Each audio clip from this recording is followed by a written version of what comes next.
平安，欢迎收听迦南之声，我是刘应业牧师。1月11日，我们要来读的经文是约书亚记1章12到18节。今天的主题是战无不胜。经句记载在17到18节这样说：我们会服从你，像服从摩西一样，愿上主你的上帝与你同在，正如他与摩西同在一样。你要坚强，要勇敢。我们看到前面的人的表现真的是令人拍案叫好，也就是前任这个摩西他带领的这一群百姓，他有杰出的表现。那么现在轮到下一代下一位的时候，他要面对的新的挑战职分跟职位角色，是征战的战呢，战无不胜呢，还是战斗战无不胜呢？我想我们今天要再一次来学习，就是主也对我们来讲话，就是当我们面对未知，我们总有一丝的彷徨，些许的担忧，甚至放不下过去的荣耀，过去的伤痕，过去的经验，过去的青春。然而这频频回首的人是走不快也踏不稳的，唯有勇敢向过去告别，方能走出全新的灿烂。我们来到了经文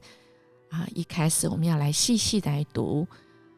约书亚开始要来分地，而这个约书亚可以说是耶和华拯救的观点来看，耶和华拯救怎么样子来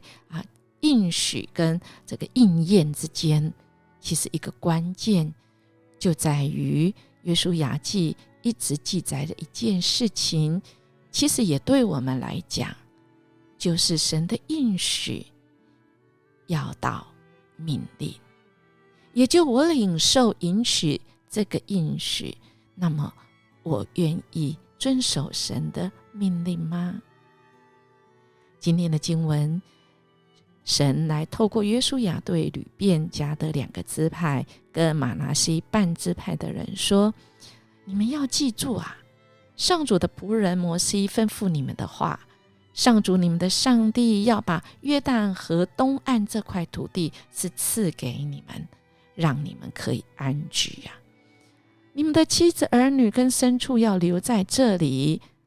这听起来好像透懂了终于可以落脚的地方，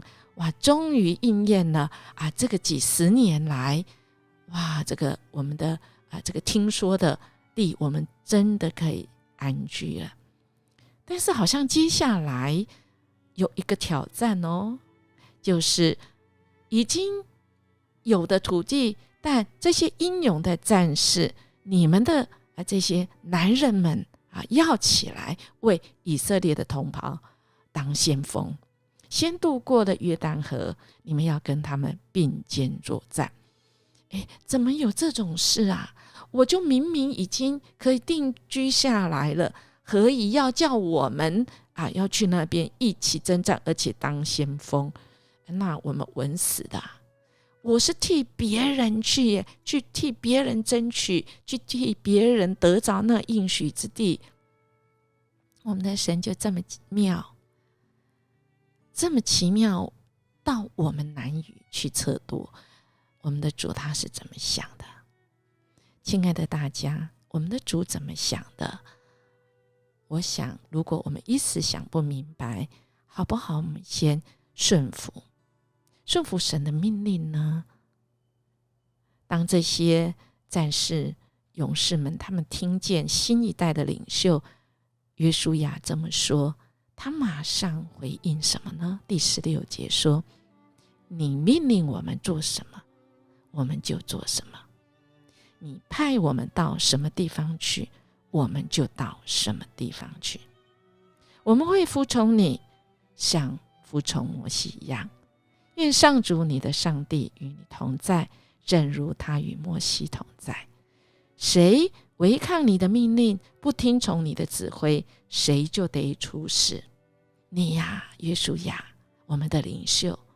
要坚强，要勇敢。哇，这个被带领的人告诉宣誓，要跟这个领袖约书亚一起来征战。或许这个征战会让人战斗，但是我们的主已经告诉这一群他的百姓，其实也是告诉我们哦，今天的你跟我们一定会有很多的征战，至少我们的内心会是第一个战场。当我们的主说，我已经应许给你，你要起来，你要起来，坚强勇敢。勇敢什么呢？勇敢遵行我给你的命令，即便这个命令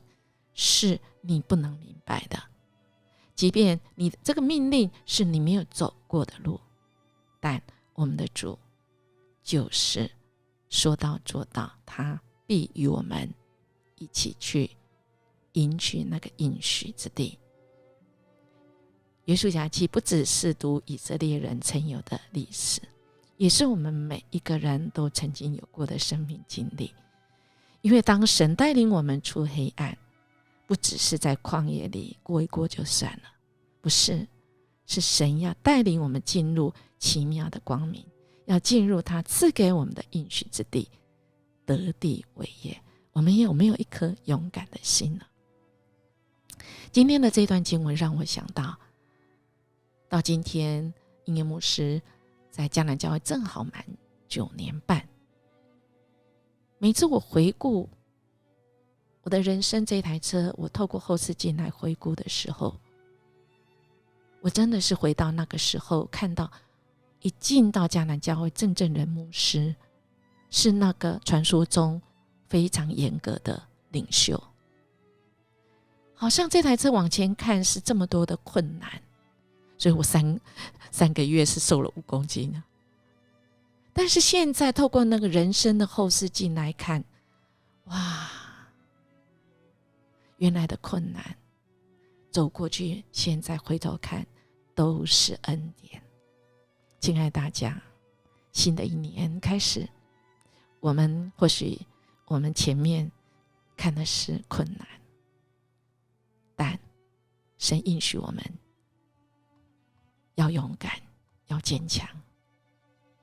要坚强，要勇敢，因为这些困难主与我们一起征战，回头看的时候都会是恩典。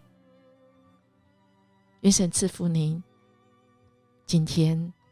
我们就勇敢为主而战，我们战无不胜的。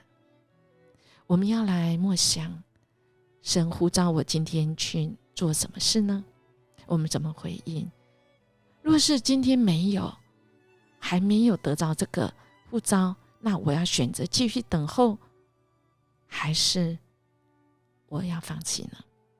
什么原因呢？我们一起来祷告。主，我们感谢你，谢谢你应允必与我们同在，你鼓励我们要坚强，要勇敢，只要我们服从你。主啊，有许多的困难，恳求你带领我们回越，因为我们知道我们回头的时候满满都是恩典。谢谢主，我们这样祈求祷告，奉主耶稣基督的名求，阿们。英业牧师祝福您今天有一个勇敢的一天，主与我们同在，使我们越战越勇，战无不胜。我们明天见。